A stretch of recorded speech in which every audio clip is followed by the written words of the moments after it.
ঢাকাই সিনেমার কিংবদন্তি অভিনেত্রী ববিতা বিশ্ব মা দিবস উপলক্ষে পেয়েছেন বিশেষ সম্মাননা মা পদক ২০২৬।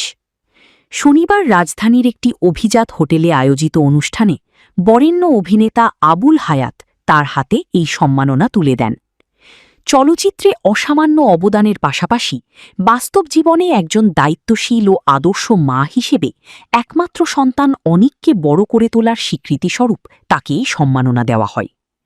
সম্মাননা গ্রহণের সময় আবেগঘন বক্তব্যে নিজের জীবনের সংগ্রাম, একাকিত্ব ও মাতৃত্বের নানা স্মৃতি তুলে ধরেন বাংলা সিনেমার একসময়ের জনপ্রিয় এই নায়িকা।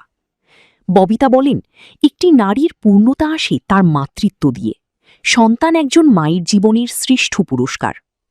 তিনি জানান, ১৯৮২ সালের ২৬ সেপ্টেম্বর ব্যবসায়ী ইফতিখারুল আলমকে বিয়ে করেন তিনি। পরে ১৯৭৯ সালের ৪ ফেব্রুয়ারি জন্ম হয় তাদের একমাত্র সন্তান অনিক ইসলামের। কিন্তু সন্তানের বয়স যখন মাত্র ৩ বছর, তখনই ১৯৯৩ সালের ১০ জানুয়ারি মারা যান তার স্বামী। সেই কঠিন সময়ের স্মৃতিচারণ করে ববিতা বলেন, স্বামীর মৃত্যুর পর জীবনে অনেকে এলেও সন্তানের ভবিষ্যতের কথা ভেবেই দ্বিতীয়বার বিয়ের সিদ্ধান্ত নেননি তিনি। আবেগঘন কণ্ঠে ববিতা বলেন, আমি একজন সিঙ্গেল পেরেন্ট হিসেবে অনেকের মা এবং বাবা দুই ভূমিকাই পালন করেছি।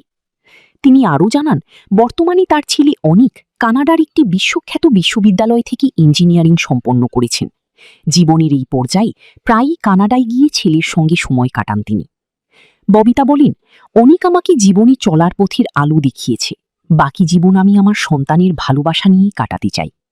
মাতৃত্ব নিয়ে কথা বলতে গিয়ে পবিত্র কোরআনের সূরা কাহাফের ৪৬ নম্বর আয়াত উল্লেখ করেন এই অভিনেত্রী। তিনি বলেন, ধন সম্পদ ও সন্তান সন্ততি